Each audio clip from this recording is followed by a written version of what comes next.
كنت قاعد اتكلم مع دجن وعقلي مشغول بشيء ثاني. لفت نظري بين الحشود شاب بداية العشرينات لابس لبس سكيورتي، وكان واقف قاعد ينظم الزحمة قدام واحد من المحلات اللي تجمعوا الناس حوله. شدتني ملامح وجهه اللي تشي كلها ضيقة وهالته القوية، وشون قاعد يجامل الناس ويبتسم لهم. واللي لفت نظري حيل انه فجأة ترك مكانه وقام يجاب القطوة قاعد تمسح براسها على ريله، فمسك القطوة وقام يطبطب عليها ومشى فيها حق بقالة، وترك شغله والناس اللي حوله وقام اشترى لها اكل. فهني انا طفيت السيارة ورحت حق الشاب اللي تم يراقب القطوة وهي قاعدة تاكل علبة التونة اللي جابها لها. ولما وصلت عنده كان اقول له ما راح ترجع حق شغلك؟ فرفع راسه وقام يطالعني وقال المفروض اني اقول لك ان انت مالك شغل، لكن كان اقول له لكن شنو؟ فرد علي وقال في شيء غريب بنظرتك، انت منو؟ كان اقول له انا بس ابي اعرف ليش انت ساعدت هذه القطوه. كان يقول لي لانها تحتاج المساعده. فقلت له انه في وايد قطاوه بالشارع، ليش اخترت هذه؟ كان يقول لي لانها التجأت حقي وانا ما اقدر اتجاهلها. كان اقول له عيل انت ما ترد اللي يطلب منك مساعده حتى لو كان هالشيء راح ياذيك. كان يقول لي شلون ياذيني؟ عن اي اذى قاعد تتكلم انت؟ بهذه اللحظه ولا عندنا ريال كان قاعد يركض ووجهه حيل معصب وقال انت ليش تركت مكانك؟ منو اللي سمح لك انك تريح؟ مو شايف الزحمه اللي بالمكان؟ فرد عليه الشاب وقال الزحمه موجوده كل يوم، شنو الشيء الجديد يعني؟ وكان واضح ان هذا الريال مديره او صاحب المكان. المهم كان يقول له الجديد هو انك مطرود. فلقيت الشاب نزل مره ثانيه وقام يطبطب على القطوه اللي كلش مو فارق معاه، وقام يقول مشكور مشكور ماكو مشكله. كان يقول للريال تشكرني على شنو يا حيوان؟ انت مطرود. فلقيت ان الشاب قام من مكانه وعطى المدير نظره اللي اذا ما رحت الحين والله العظيم راح اشقك شق. المهم بعدين قال له شنو تبي اسوي لك؟ تبيني اترجاك يعني ولا ابو سريولك؟ خلاص انطرتني، روح يلا توكل على الله وشوف شغلك عشان لا اخليك تندم. فالمدير هني شويه توتر وقال له انت شكلك مجنون. فنزل الشاب مره ثانيه عند القطوه ورجع يطبطب عليها. فهني انا سالت الشاب وقلت له انت ليش ليه من الحين شغال هني وقاعد تيجي كل يوم وانت حاسس بكل هالقرف هذا وكان ودك انك تنطرد باي شكل من الاشكال؟ فالشاب من كثر ما هو متضايق قام يكلم نفسه وقال كل هذا عشان طبطبت على القطوه؟ كان اقول له انت ليش متعجب؟ فرد علي وهو قاعد يطالع القطوه وقال انا متعجب من تصرفاته، هو طردني وسوى كل هذا فشيء طبيعي انه تشي تكون ردة فعلي ولا هذا شيء غريب؟ كان اقول له لا تتوقع من اي احد فكره مشوه انه يتقبل افكار الناس. البشر تربوا على التناقض وما يعرفون شنو هي الحياه الطبيعيه. المشكله ان هذه العينه حاطين ببالهم انهم الصح وانهم الطبيعيين واللي يسوي غير اللي هم يبونه يكون هذا منبوذ بالنسبه لهم. فهني حسيت ان كنا الشاب تو استوعب انه انطرد، كنا ما كان مستوعب قبل شويه وبلش الحزن يبين على وجهه. فهني انا قلت له ايش رايك انك تكون تلميذي؟ فهني قام يطالعني بنظره اللي وجهه شين عفس وقال تلميذك؟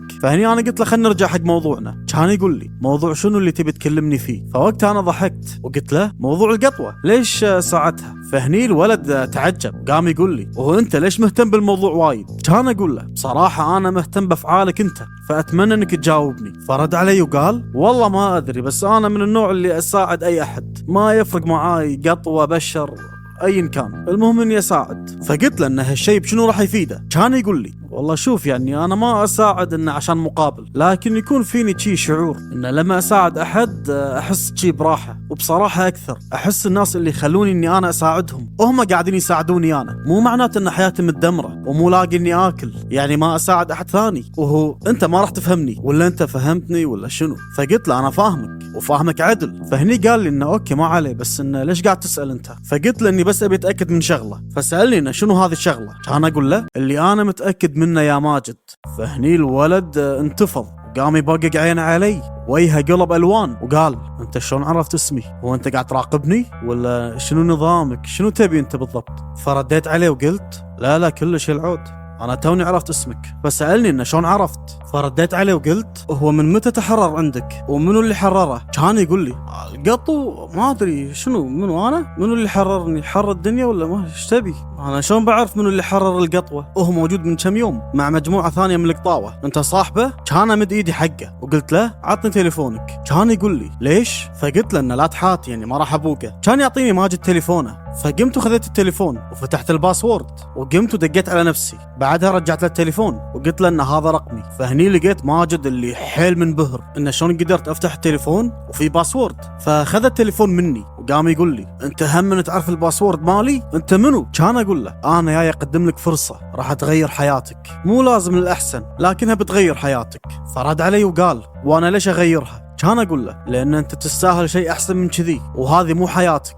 كان يقول لي يا اخوي انا ظروف معاي زي الزفت وكل ما اي بغير شيء يختر بزياده، فخلني بحالي تكفى. كان اقول له عشان تتغلب على ظروفك الخرا هذه مو لازم تغيرها او تتحكم فيها، لو سويت هالشيء راح ياخذ منك طاقه كبيره، لكن الشيء اللي بيغيرها بالفعل انك شلون تتعامل مع ظروفك الخرا هذه، مو شلون تحلها، وقتها راح تقدر تعدي هذه الظروف وباقل خسائر. فلقيته هني بلش يهتم وقام يقول لي زين انا شلون اقدر اسوي كذي؟ فرديت عليه وقلت فكر بالعرض اللي قلت لك عنه يا اخي، اعتبره عرض عمل، ولو تبي تتوظف عندي دق علي هذا رقمي معاك. كان يقول لي ماجد زين لو عرضك هذا ما طلع على مزاجي او ما عجبني، كان اقول له بالنهايه هذا قرارك، لكن نصيحه مني لما تجيلك فرص بحياتك الحقها وامسكها، لان الفرص تجي حق الانسان مو مره واحده، تجي له مليون مره، وكل ما يمسك بالفرص اكثر كل ما ينجح اكثر. بعدها خليت هذا الشاب ماجد كان مشوش اهبل كذي مو فاهم شيء من اللي قلته. المهم اول ما رجعت عند السياره لقيت عواد واقف وناطرني وكان حاط كيس الاكل فوق السياره وشكله حيل متضايق. فلما شافني كان يقول لي الحمد لله على السلامه. فوقتها قمت فتحت السيارة بالمفتاح اللي معاي وكان عواد لأنه مفتاح ما كان معاه فقاعد برا ناطرني. قمت أقول له تأخرت عليك ولا شنو؟ بس العود ما رد علي ومد إيده اللي عطني المفتاح. وأول ما أخذ المفتاح كان يقول لي لا كلش ما تأخرت علي، أصلا أنا كنت مستانس بحمام الشمس اللي قاعد أسويه. كان أقول له عواد لا تفتشها، تونا بداية اليوم يعني خل مزاجك حلو. كان يقول لي أي مزاج حلو مأبط يا ابنه. تو قاعد تقول لي انك ما تبي تنزل بالزحمه وان المطعم متروس ناس، ارجع ما الاقيك بالسياره ذياب، قول الصدق كنت مواعد. فما ردت عليه وركبت السياره. فاول ما ركب عواد السياره كان اقول له اعتقد اني لقيته. فهني عواد عدل قعدته وقال لقيت منو؟ كان اقول له لقيت تلميذي. فقال لي عواد تلميذك؟ فقلت له ايه اول تلميذ. كان يقول عواد اول تلميذ؟ مو انا اول تلميذ عندك؟ كان اقول له خلاص راح يكون تلميذ الاول مكرر. كان يقول لي عواد وليش ما يكون الثاني؟ بعدين انت اخترت على اساس شنو؟ كان اقول له انا ليه من الحين ما اخترته بصراحه، لكن هذا الشخص فيه شيء مميز وراح نشوف مع الوقت. كان يقول لي عواد وشنو المميز فيه؟ كان اقول له اول شيء قرينه متحرر، ثاني شيء وهو ما يدري، وثالث شيء قرينه مؤمن، رابع شيء الولد مو مبين عليه انه هو يعني ايمانه قوي عشان القرين ماله يعني يتاثر فيه. فالولد في شيء غريب. كان يقول لي عواد زين لحظه وهو في قرين ممكن يتحرر من غير ما صاحبه يدري؟ كان اقول له اللي انا عارفه ان هذا شيء مستحيل، لكن اعتقد ان في حالات نادره حيل نادره لكن ما تنطبق على هذا الولد. فرد علي عواد وقال وانت اخترته عشان قرينه متحرر؟ كان اقول له بصراحه لا، بس انا لما تكلمت معاه لقيت ان طريقه تفكيره ممتازه وانا حاب اني اتكلم معاه اكثر عشان افهم مخه شلون صاير. كان يقول لي عواد زين يا العود ليش ما خليته يجي ويانا؟ كان اقول له لا ما ينفع، لازم هو ياخذ القرار ويكون مقتنع بعد. يلا الحين عواد رجعنا البيت قبل لا يبرد البيض مالك. رد علي عواد هو متضايق وقال لقيت البيض مخلص عند عن ابو شكله كان يجيب فطاير. فهني انا قلت له عشان شي انت متضايق قاعد تطلع حرتك فيني ان نطرتني وايد، يعني النطره برا عادي عندك تنطر بالحر ماكو مشكله، بس البيض خلص لا هني مشكله. يا اخي والله انت عجيب يا عواد. كان يقول لي عواد العن ابو ابن الكلب. حيل متضايق اللي البيض عنده شي لوتس كاكاو كذي دونت. فجأة يا جماعة ولا اسمع صوت دجن جاي من الكرسي وراي وكان قاعد يقول لي يا اخي البيض عشق وش عرفك انت؟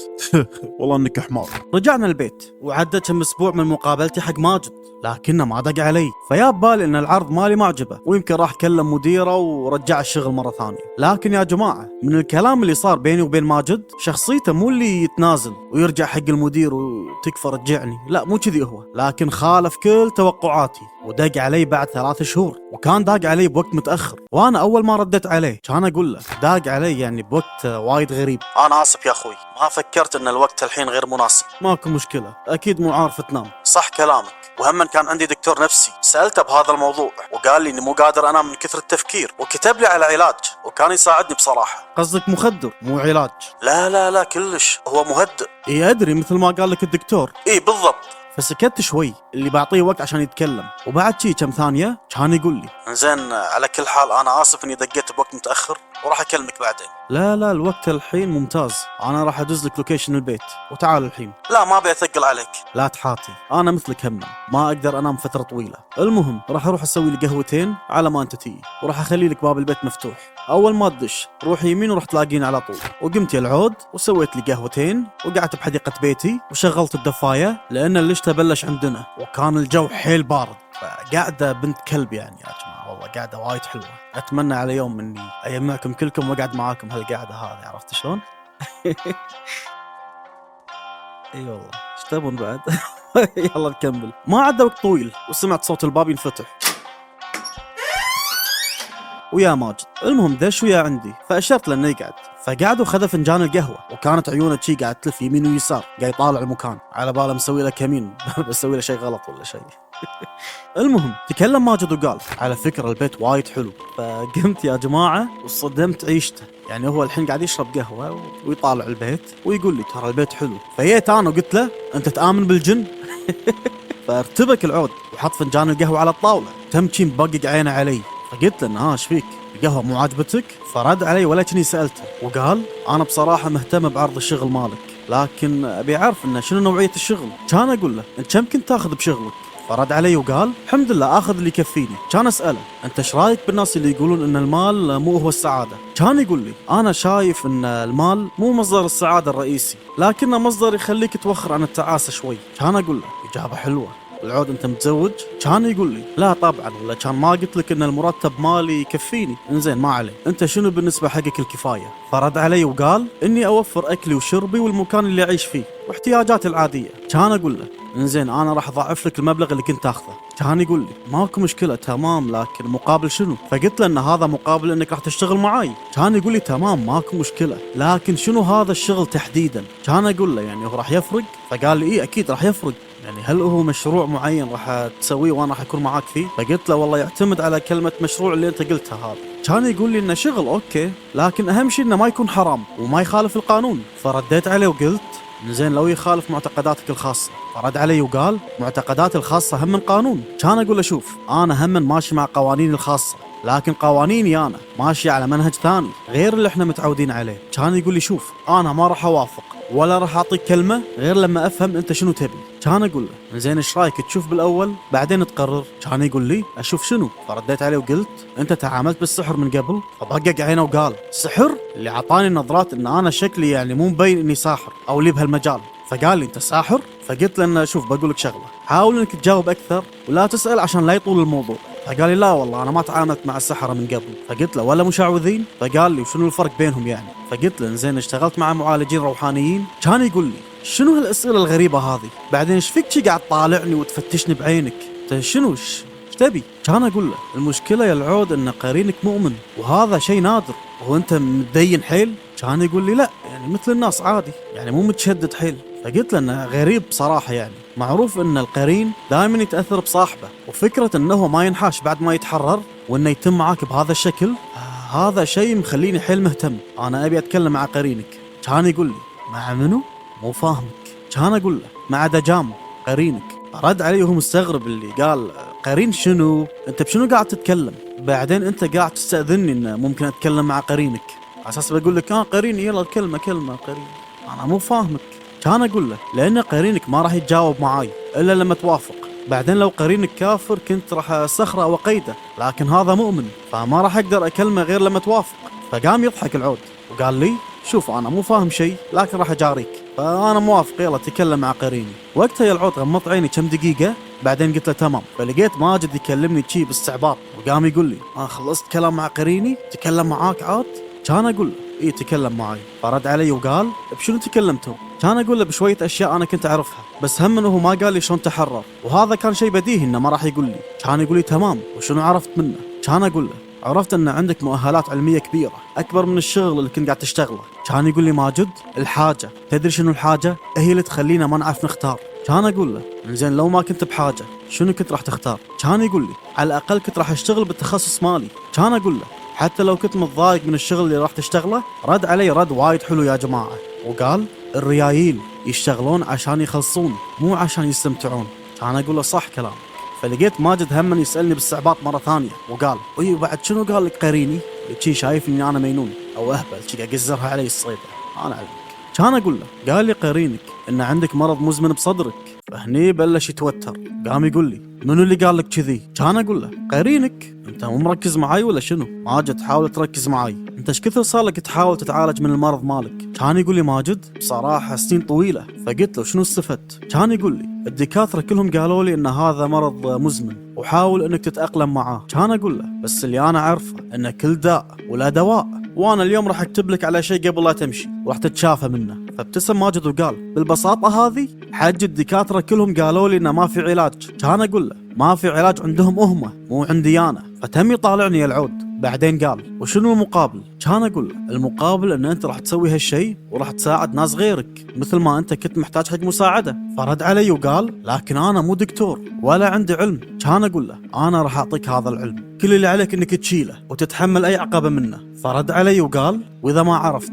فقلت له حالتك مؤهله حق هالشيء وانا عشان كذي اخترتك. فقام يطالعني بنظره استغراب اللي حالتي. فرديت عليه وقلت اي حالتك هي وايد غريبه وقويه ومشتته بعد، وقرينك متحرر وانت تقول ان عمرك ما تعاملت مع سحره ولا مشعوذين ولا حتى روحانيين. فقول لي انت كنت تروح حق الشيوخ يقرون عليك؟ كان يقول لي اي صار هالشيء، بس هذا الكلام لما كنت صغير كنت اروح وقتها ويا امي توديني حق شيخ يقرا علي بسبه المشكله اللي بصدري، وانا تشي قلت لك عن المشكله. كان اقول له لا قرينك اللي قال لي عنها. زين كمل، لما كنت تروح مع امك حق الشيخ شنو صار؟ كان يقول لي قعدنا كم شهر نروح له بعدين قطعنا عنه. فسالته انه ليش ما رحتوا له مره ثانيه؟ كان يقول لي سمعت انه قبضوا عليه. يا جماعه اول ما قال لي هالشيء ضحكت لاني تذكرت اشياء قديمه. كان يقول لي ماجد ليش قاعد تضحك؟ فقلت لا ماكو شيء، تذكرت شغله قديمه. المهم ابيك تقول لي انت عندك امراض ثانيه؟ كان يقول لي لا كلش. زين انت قبل شوي قلت لي انك كنت تروح حق دكتور نفسي، ليش؟ فهني ارتبك وتم ساكت شوي. فكملت كلامي وقلت عندك ارق، عندك صداع، ودائما جسمك تعبان وتجيلك وايد امراض، وبالتجمعات والاماكن الزحمه وايد تتعب وتحس انك راح تطيح غشيان، دائما عطشان وتشرب ماي كثير لدرجه ان انت فكرت ان انت عندك السكر، وكالعاده لما حللت طلع ما فيك شيء. تشوف اشياء تظن انها حقيقه او خيال وما تدري شنو هي اصلا، وعندك قدره انك تشوف المستقبل، تحس بالناس اللي على وشك انهم راح يموتون وبالفعل يموتون، تكتشف الكذابه بلحظه، وعقلك دائما يقول لك عن نوايا الاشخاص اللي قدامك لدرجه انك وصلت حق مرحله اللي ما قمت تثق باي احد.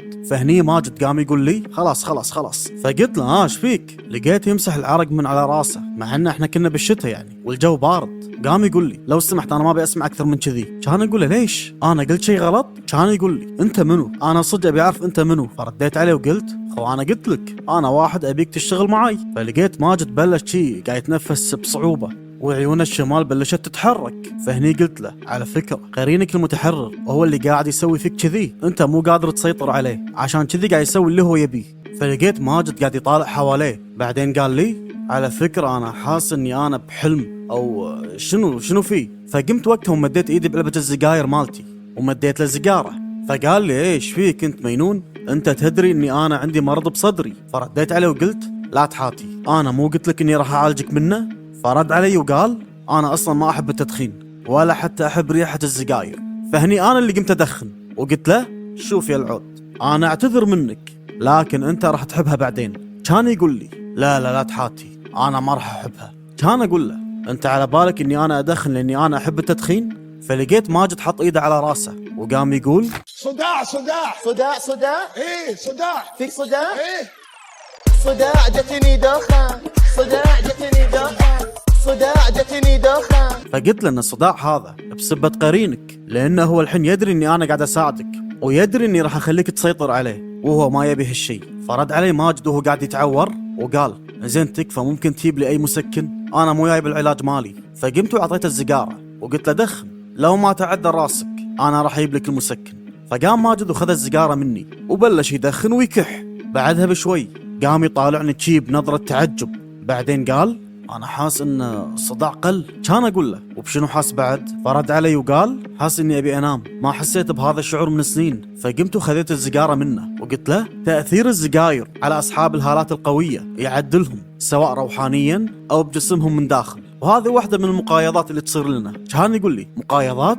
شلون مقايضات؟ فرديت عليه وقلت مقايضة بين راحتك النفسية والجسدية. أنا ما أطلب منك أنك تشرب سجاير، لكن أبيك تدري أن في أشياء ممكن تسويها عشان تسيطر على الآثار الجانبية حق هالتك هذه المفعلة وقرينك المتحرر. فمد ماجد إيده وخذ السيجارة مني وتم شي قاعد يطالعها ورجع يدخن مرة ثانية وقام يقول لي وهو شوف أنا مو عارف موضوع القرين والهالات والأشياء الثانية اللي قلت لي عنها، لكن أعتقد أني أنا راح أشرب سجاير. كان أقول له أنت مو لازم تحبها لكن لازم تتقبلها. فهني ماجد طفى السيجارة وقام يقول لا بصراحة ما أدري بس شكلي ما راح أشربها مرة ثانية. كان أقول له تمام ماكو مشكلة، عندك حل ثاني وهو أنك تجرب أنك تقلل سكر ودائما تنام على الأرض. هذا الشيء راح يخفف اللي فيك وهو مو مثل سرعة السجاير لكن راح يفيدك شوي. بهذه اللحظة ماجد تحول، فكان متشتت وخايف ومرتبك ان انا منو وشنو قاعد يصير. وبعدها قام يكلمني بكل ثقة وقال لي شوف انا ابي اتحكم بالقرين مالي. كان اقول له توك قاعد تقول ان انت مو عارف انا بشنو قاعد اتكلم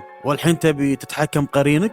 كان يقول لي انا كل اللي عارفه اني ما حسيت بهذه الراحة من سنين وما نفع معاي لا دكاترة ولا ادوية، وبالاخر احس بهذه الراحة كلها بسبة اني دخنت سيجارة. شوف يا حجي انا مو عارف انت منو ولا ادري شنو تبي مني، لكن حاس ان حياتي راح تتغير معاك وانا ابي اشوف هذا التغيير. كان اقول له انا وعدتك اني راح اغير حياتك لكن لو انت مستعد. كان يقول لي اي شيء مهما كان راح يكون اهون من الشيء اللي انا فيه. كان اقول له والله على بالي انت مكتفي بالاشياء اللي عندك. فرد علي وقال كل هذا الرضا راح مني لما دخنت. كان اقول له سيجارة تسوي كل هذا؟ وكنت قاعد اضحك خربت الولد احبك. المهم كمل ماجد كلامه وقال حسيت ان في امل دخلني، حسيت اني راح اقدر اعيش هذه الحياة من غير الالم اللي قاعد يحوشني، وراح اكون شاكر لك لو علمتني شلون اسيطر على القرين مالي. كان اقول له لا تحاتي، انت راح تعرف اكثر من كذي بعد وراح تكون قادر انك تتواصل معاه وتتكلم معاه. الموضوع بالبداية ممكن يكون مربك شوي بس لا تحاتي. كان يقول لي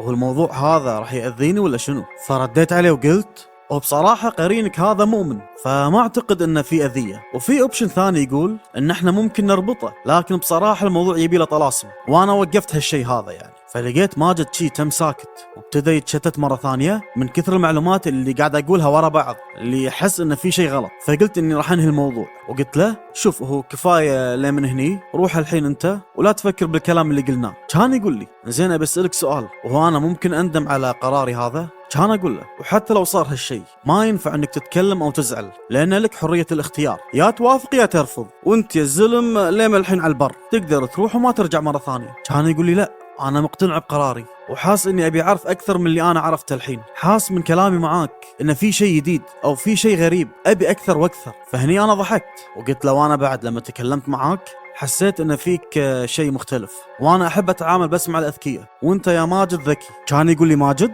انزين اي عندك باكر؟ كان اقول له لا كلش، صدرك المتنك هذا يحتاج تقريبا 3 ايام، انا راح اكتب لك شوية اشياء الحين تشربها على الريج ولا تاكل بعدها لمدة 5 ساعات، وباليوم الرابع ابيك تجيلي لكن 7 الصبح راح تلاقيني ناطرك. كان يقول لي وقتها راح تقول لي مواعيد الشغل وكذي؟ فقلت له لا يا حجي انا شغلي 24 ساعة، انت كل اللي راح تسويه انك راح تيجي تعيش معاي، عندك مانع ولا شيء؟ كان يقول لي لا كلش، انا اصلا عايش مع واحد من ربعي بس انت عارف يعني ما في شغل وكذي فالنفقة صارت صعبة. فقلت له تمام ماكو مشكلة، موعدنا بعد 3 ايام ويجيب اغراضك معك عشان تبلش اول يوم بشغلك. كان يقول لي طبعا شغلتي انا اني اساعدك. فقلت له لا شغلتك هي انك تلميذي، وبالفعل يزلشين بعد 3 ايام يا ماجد على الموعد. وقتها كنت انا والزلم عواد ناطرينه، طبعا بعد ما قلت حق عواد شو اللي صار بيني وبين ماجد، فلقيت ماجد داش علي ويجر الجنطة مالته، كان مبين عليه انه هو جاي قاعد يركض مو جاي مشي. اول ما عينه جت علينا ترك الجنطة وشي رفع ايده يعني اللي كنا انا اعتذر منكم. كان اقول له ليش شي تاخرت؟ كان يقول لي بصراحة ما لقيت احد يوصلني فاضطريت اي من عند بيتي لين من هني مشي، فعشان كذي تاخرت وانا ما كنت حاب اني اتاخر باول يوم حقي. كان اقول له بس انت تاخرت، فلقيته قاعد يطالع بساعته اللي تاخرت 7 دقائق. كان اقول له 7 دقائق هذه كفايه ان يصير فيهم بلاوي. فلقيته شي تضايق وقام يطالع جنطته، بعدين قال زين يعني هذا في مشكله ان اني ما اكون تلميذ عندك؟ فرديت عليه وقلت شلون صدرك الحين؟ فرد علي وقال انا حاب اقول لك ان صدري من عند بيتنا لبيتك هني حيل ممتاز، فحيل مشكور على الشيء اللي انت سويته معاي. وعواد قاعد اللي يبي يدش بالحوار باي طريقه، فقال حق ماجد كنت تقدر تدق علي وانا ايلك على طول. فقام ماجد يطالعه، انا ما اعرفك.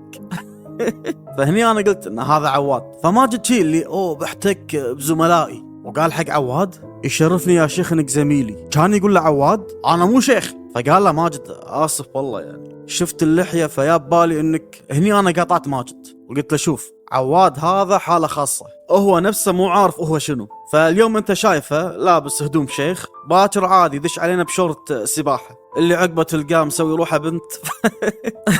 فهو نفسه مو عارف هويته. فهني عواد تكلم وقال يلا خلينا نبلش، لا تقعدون تتكلمون عني. فلقيت ماجد يضحك وقال على كل حال تشرفت فيك اخوي عواد. وانا قلت حق ماجد انه روح مع عواد وهو راح يوريك وين غرفتك. وبالفعل خذ عواد ماجد وداه حق الغرفه، وماجد قام يتسبح وضبط نفسه وكريمات وعطور اللي شي كنا. ما عدني الزلم يا بالي انا قاعد يحط مكياج هذا ولا شنو. المهم تقابلنا بالصاله وسمينا المكان قاعه الدروس. القعده كانت طويله بصراحه، وقمت اشرح حق ماجد وفهمه، وكلمت عن علم الاولين وان هدفي الاول والاخير اني اخليه معالج روحاني، وراح اعلمه شويه علوم ثانيه من باب المعرفه يعني. وهم فهمته ان اي متاهه ممكن يدش فيها بسبه هذا العلم يحاول انه يطلع منها بسرعه عشان لا يجيب فينا العيد. وبالفعل بلشت معاه من اليوم الاول، وكنا نقعد ساعات طويله واحنا نتكلم بهذه المواضيع. وكان ماجد كل شوي يسال ان هذه شلون وهذه شلون، هذه متى، هذه ليش. ورغم كل المعلومات الكثيره اللي كنت اعطيه اياها كان صاير مثل الاسفنجه، يمص اي شيء يمتص اي شيء ينقال له، يعني يستوعب كل شيء ينقال له. واللي كان عاجبني فيه اكثر انه ما كان عنده افكار ضد الافكار اللي انا قاعد اقولها حقه. لان في ناس مثلا تكلمه بشيء يقول لك لا الدين يقول كذي او انا رايي كذي، اللي عنده افكار ضد اللي انت تقوله. وماجد ما كان كذي، لكن الاهبل عواد شقني شق، كل شوي يقول لي حلال هذا ولا حرام؟ لا كنا حرام. نشف ريج، الله ينشف ريجه. ومع الوقت بلش يبين ان عواد قام يغار من ماجد ويغار من اهتمامي فيه. لكن بالنهايه بلش عواد يتقبل الوضع، وواحده واحده بلشت احس انه صاروا شي ربع. وكان التعليم او الشيء اللي قاعد يصير بيننا كان يصير 24 ساعه، لان كنا عايشين بنفس البيت يعني. ما كان في غير عواد اللي كان هو بس يطلع من البيت يجيب لنا اشياء احنا محتاجينها مثل الاكل والشرب. وماجد الزلم كان مكتفي بالمرتب الشهري اللي انا اعطيه، فكان يخش المرتب كله وما يصرف منه ولا شيء، مكتفي باللي انا قاعد اعطيه وباللي قاعد ياكله، وما كان همه غير انه هو يتعلم. اول كم شهر العود كنت مهتم اني اعلم ماجد كل شيء عن الاقران، وانه شلون يقدر يسيطر على قرينه وشلون يتواصل معاه. وبصراحه يعني كانت مرحله صعبه، خصوصا لما بلش يعرف يتكلم مع القرين، مع اني انا كنت اساعده. وبعدها شرحت له علم الاحجار وهم علم الخواتم وشلون يستعملهم عشان يتحكم بالهاله مالته، وانه شلون يسيطر على تاثيرها عليه وتاثيرها على غيره. وعلم الأقران والأحجار والهالة يعتبر من أصعب الأشياء اللي ممكن يتعلمها، لكن بصراحة ما خيب ظني. أما عواد العود قمت علم الكرك.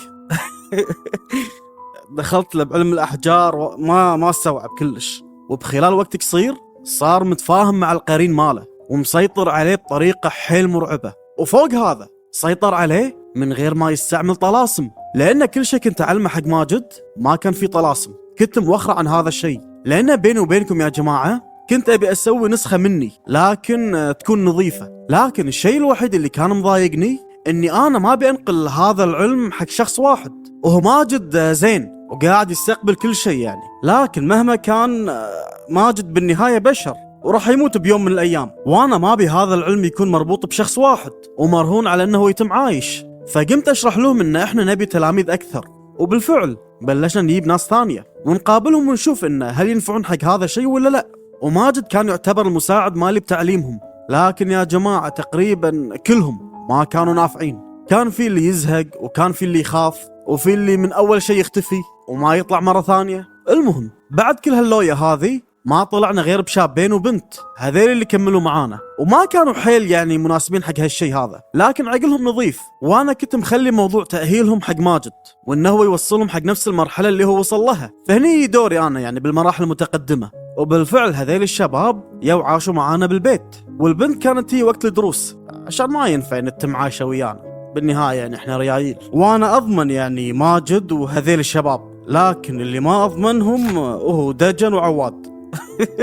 الكلب دجن عادي يتحرش بالبنات، يدش عليها بالليل، هلا بالمزيونة، هلا بالصاروخ، تدرين ان انت جوي واجوائي؟ يصرقع البنت يخرعها، ما نبي كذي، فدجن ما اضمنه. اما عواد راح يجنن البنت، بيقول لها اول يوم دين يا بنية حرام ليش كذي تنامين عند شباب غرب، ثاني يوم بيلبس شورت وبيتحرش بيها، خلك من هذيل الشباب ترى كلهم زقنبية، تتزوجيني؟ يدش له من باب الحلال يعني، يسوي روح ان انا دين لكن معتدل. حتى اذكر مرة كنت قاعد ارسم بالقاعة ماجد وهذيل الشباب والبنت، كان يأذن المغرب، فقام وقتها عواد بيوري البنت انه هو خوش واحد، يعني انا قريب من ربي وكذي، على باله حركات كول يعني، ووقف نص القاعة حي على الصلاة. فدجن وعواد المهم بالفترة هذه كان داش علينا شهر رمضان، وكانت هذه أول مرة يسمع فيها ماجد كلمة عزلة، فوقتها قلت له أنه تقدر تاخذ إجازة أنت وربعك، لكن ماجد رفض وقال لا راح نتم قاعدين عندك، نهتم بالبيت طول ما أنت بالعزلة مالتك، خصوصا أن عواد هم يختفي خلال شهر رمضان لأنه يكون معتكف بالمساجد. لكن لقيت ماجد قاعد يكلمني بشكل مختلف قبل ما أقول له أني أنا بدش العزلة مالتي، فقام يقول لي هو صدق أنت بتغيب شهر كامل؟ كان أقول له إيه، وين المشكلة؟ كان يقول لي لا ماكو شيء، فقلت له قول بشنو قاعد تفكر؟ كان يقول لي بصراحة أنت كرمتني وعلمتني علم وخليت مخي يتفتح حق أشياء كثيرة أنا عمري ما كنت راح أصدقها، وأنا أدري أن عندك أساليبك اللي ما حد يقدر يتدخل فيها، لكن عزلة وبهذا الوقت بالذات أنا مو فاهم يعني شمعنا برمضان. فهني أنا ضحكت وقلت له إن عواد راح يختفي هالشهر هذا. كان يقول لي إيه مو أنا قاعد أقول لك إن اعتكاف وهذا شيء طبيعي، بس أنت تقول إنك بتنزل السرداب. كان أقول له اسمع ماجد، مهما تعلمت مني أنا ما راح أقدر أنقل لك كل اللي عندي، لأن العلم اللي عندي متلوث بوايد أشياء وأنا ما أبي ألوثك فيها، أنا قاعد أحاول إني أنقل لك الطيب منها، أنا مو ملاك من غير أخطاء، أنا خربتها بهدلت الدنيا، جبت العيد علي عهود وديون ولازم أسددها، وأعتقد إني راح أتم أسددها لين أموت. العزلة هذه يا ماجد دين علي لازم أسددها يعني غصبا عني. كان يقول لي ماجد بصراحة أنا من لما جيت هني هذه أول مرة ما أفهمك فيها، فقمت أنا وقتها فتحت باب السرداب وقلت له أشوفك أول يوم العيد. فرد علي ماجد وقال إنزين لا تقول لي سبب عزلتك ولا أبي أعرف، بس قول لي على شغلة أسويها لمن أنت ترجع. فقمت أطالع لقيته عطشان اللي يبي يعرف أكثر. بصراحة أنا ما كنت راح أعارضه، بس قلت إنه بختبر ثقتي فيه أول. وقمت وقلت له ما لاحظت إن طاوة الشارع برمضان على طول تختفي؟ فهني ماجد اللي تشي بلش يفكر اللي إيه صح لا ما أدري. كان أقول له فكر بهذا الموضوع على ما أخلص عزلتي. ورحت السرداب، خلص الشهر ويا أول يوم العيد وطلعت من عزلتي، فلقيت ماجد واقف وناطرني. فأول ما شافني كان يلمني وقام يقول لي شلون عزلتك زينة؟ كان أقول له والله كل اللي محتاجه الحين إني أدش أحلق عشان لا أصير مثل عواد معفن. فرد علي وقال إيه صح نسيت أقول لك، عواد قبل شوي دق وقال لي إنه جاي الحين وجايب معاه ريوق العيد. كان أقول له لا تفرح وايد أكيد جايب بيض. فهني ضحك ماجد ومشى معاي لمن السلم، فحسيت إن ماجد يبي يقول لي شغلة بس متردد.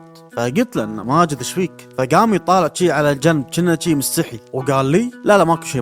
كان أقول له ماجد أنت عارفني ما راح أطلع السلم إلا لما أعرف شنو فيه، فلا تضيع وقتي ووقتك. فشنو صار خلال فترة غيابي؟ كان يقول لي صارت شغلة واحدة. فقلت له شنو؟ فرد علي وقال كل التلاميذ اللي كانوا موجودين راحوا.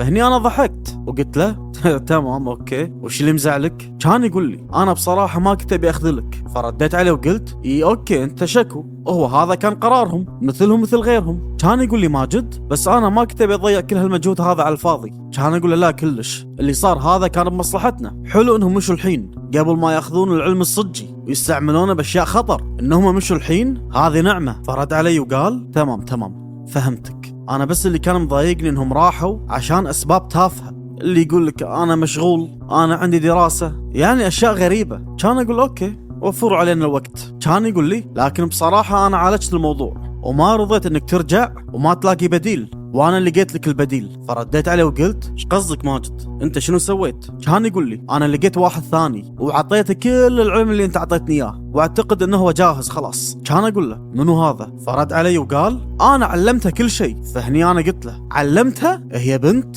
كان يقول لي ايه هي بنت، انا اعرفها من شغلي القديم. بصراحه انا تواصلت معاها ولقيت ان هي تارك الشغل ومو لاقيه شغل ثاني، فعرضت عليها انها تكون معانا. فهني انا قلت حق ماجد انت مستوعب اللي قاعد تقوله؟ احنا مو شركه توظيف. كان يقول لي انا فاهمك والله، بس البنت وايد ذكيه وراح تبهرك. كان اقول له ان انا مو فارق معاي، اهم شيء ان هي ما تخذل نفسها، انا كل اللي يهمني هي الامانه. كان يقول لي لا اذا على الامانه فهذه البنت انا اضمن لك اياها. كان اقول حق ماجد ايش فيك يا وحش؟ اول مره اشوفك شي متحمس حق احد. كان يقول لي لما تشوفها راح تتاكد من كلامي. فسالته انا متى راح اشوفها؟ كان يقول لي باي وقت متى ما انت حبيت. فقلت له تمام ماكو مشكله، قول لها خلتي اليوم. كان يقول لي اليوم اول يوم العيد. فرديت عليه وقلت شنو يعني حضرتها مو فاضيه؟ كان يقول لي لا راح تيجي. كان اقول له اوكي تمام، الحين شوف يا الزلم انا بروح داري عشان اريح شوي ونلتقي بالليل، وابي الاقيكم انتوا الاثنين بقاعه الدروس. كان يقول لي طبعا اكيد، بس شنو ما راح تتريق معانا؟ فقلت له لا ما راح اتريق معاكم، وسلم على العواد. بعدها يا العود صعدت حق غرفتي عشان اخذ لي شاور واغير هدومي. فاول ما دشيت الغرفه ولا يطلع لي دجن وقام يقول لي انت ما تشوف اللي قاعد تسويه غلط؟ فرديت من غير ما التفت عليه وقلت وانت بألف خير يا دجن، جاوبني. وانت من متى اغلاطي تهمك؟ انا من جد قاعد اتكلم، انت قاعد تتحول حق عمار. لا تقارني بهذاك المشعوذ. وليش لا؟ ترى انا الوحيد اللي يعرف اسرارك وماضيك. تفكر سالفه العزله هذه تمشي علي مثل المسكين ماجد؟ على طاري ماجد ايش رايك فيه؟ ماجد عاجبني واحسه اركد منك، لكن قرينه غثيث. ليه حررته؟ هو كان محرر لما التقيته اول مره، ومنو حرره؟ وهو قاعد يقول لي انه ما يعرف، لكني حاس انه هو يعرف لكن ما يبي يقول لي. كيف ما يعرف؟ العمليه ذي ما تتم بالصدفه. وبعض السحر اللي مسوين روحهم شيوخ يحررون اقران اليهال من باب اللعب، واعتقد ان ماجد تماشى مع الوضع اللي فيه من غير ما يفهم، وحط بباله ان هذا مرض نفسي وتقبله. وتقولون عنا ان احنا الشياطين. على طار الشياطين، انت ليش ما طلعت بعزلتي؟ مو انت صرت مسلم؟ فتم دجن شي ساكت وكان مبين عليه انه متوتر. فوقتها خليته ودشيت الحمام وغسلت وجهي وحلقت لحيتي، ودجن تم واقف وراي قاعد يطالعني وما يتكلم. لفيت عليه وقلت الشيطان اللي يسلم شنو يسمونه؟ والله ما ادري، انا اعتقد انه جن. يمكن. وش اللي يفرق؟ ليه تسأل؟ لان الجن ما يربط بطلاسم الشياطين. ايش قصدك؟ ما اقصد شيء. لا تضيع السالفه ووقف. اوقف عن شنو؟ سالفه نقل العلم ذي خله يموت معك. وليش انت كذي مهتم؟ ما يكفي اللي صار لك؟ تبي تبلش غيرك بمصيبتك مثل ما سوى قريبك الشايب؟ دجون ايش فيك شي صاير عاطفي هالفترة؟ ما كنت كذي من قبل يا شيطان. انا مو شيطان. اقول دجن تدري ليش ما ابي اتاكد من صحة وجودك؟ مع اني اقدر اتاكد من هالشيء. ليه يا سيد خوف؟ لان لو ما كنت موجود هذه مصيبة، لكن اذا تاكدت من وجودك هذه مصيبة اكبر. سكت دجن وشفت بملامح انه متضايق. طلعت من الحمام وقلت له دجن انا الحين ابي انام. انت قاعد تصرفني؟ انت ما تنام. فرحت وقتها حق الفراش اللي انا مسويه ناحية الارض، ومديت ايدي تحت المخدة وطلعت خاتمين ولبستهم، وقلت حق دجن انا مو نفس الشخص اللي كنت تعرفه قبل. صحيح، كنت اول اقول ان الذيابة ما تنام، وكنت فعلا ذيب. فانسدحت على الفراش وغمضت عيني وقلت له والحين شنو تشوفني؟ كان يقول لي دجن اشوف دجن انت الحين شنو قال لي والله يا الزلم اشوفك سلق. اخ صدم عيشتي. والله صدمني. ما ردت عليه. كان يقول كالعادة لا احساس ولا ضمير. تجاهلته وعلى طول نمت. قعدت من النوم على الساعة 9 بالليل، فقمت وغسلت وجهي وضبط دنيتي ورحت حق قاعة الدروس. أول ما نزلت لقيت ماجد قاعد ويمه بنت يعني شكلها إنه ما عدى 20، ولابسة خواتم وحلقان. بصراحة كنت ناوي أقول حق ماجد إنه منو هالياهل هذه جايبها، لكني سكت وقعدت بالقاعة. والمشكلة يا جماعة إن البنت قاعدة ونظراتها تبين إن هي مو مستحية ومو فارق معاها شيء، يعني كانت واثقة بنفسها زيادة عن اللزوم. المهم قمت أطالع الهالة مالتها، لقيت إن الهالة مالتها متوسطة لكنها متدمرة على الآخر، وهذه راح تكون أول مشكلة راح توقف قدامها عشان تكون تلميذتي. بس مو هذا اللي راح نحكم فيه، لأن الهالة المدمرة ممكن تترمم شوي، لكن اللي شدني وخلى فضولي يشتغل هو شو اللي خلى هالتها شي متدمرة، يعني شو اللي وصلها حق المرحلة هذه. بعدها بشوي كان يقول ماجد هذه هي هاجر اللي قلت لك عنها، لو سمحتي إذا ممكن تفسخين كل هالحلقان والخواتم اللي لابستها. فقامت البنت شي قاعد تشلع الحلقان من كل صوب، حواجبها، اذونها، طلعت درزن فضة. تميت اطالعها كم ثانية، بعدها قلت حق ماجد تمام راح اقبلها. فلقيت ماجد استغرب اني وافقت بسرعة، وقام يقول لي يعني ما راح تسألها ولا سؤال؟ كان اقول له مو انت شايف انها مناسبة؟ كان يقول لي ايه لكن، فقاطعته وقلت انا راح اثق باختيارك وراح نبلش بالمراحل المتقدمة من اليوم. فهني هاجر تكلمت وقالت لايك وشير ونطر الحلقة الجاية. عاد دايما لما يكون عندك تلميذين واحد منهم يصير خرا، فمنو تتوقعون الواطي منهم، ماجد ولا هاجر؟ كتبوا لي رايكم تحت وراح نكتشف هالشيء بالحلقات الجاية. ما ادري لكن احس انه في غدرة شي، ولا يطلع عواد. يطلع ولد عمار ويا ينتقم. والله احس قوي راح يكون السيناريو. المهم يلا السلام.